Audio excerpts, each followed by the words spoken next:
ఆ ధర్మమును వేదం ఒకటే చెప్తుంది. ఆ ధర్మం చెప్పేటప్పుడు వేదం ఏదో కొన్ని మాటలు నీ దగ్గర ఉంటే 10 రూపాయలు ఇయ్యి, వాళ్ళకి అన్నం పెట్టు, అలా ఏం మాట్లాడదు.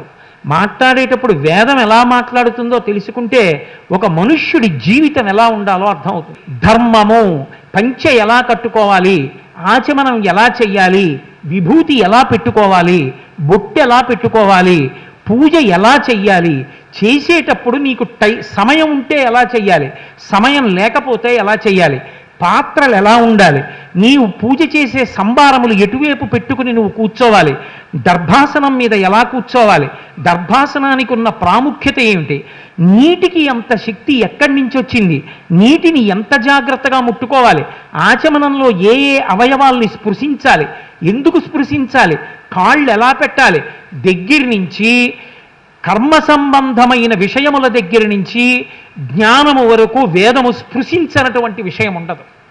అందుకే వేదము తరించడానికి మార్గము, ధర్మము చెప్పేది వేదమొక్కటే. వేదమే ధర్మాన్ని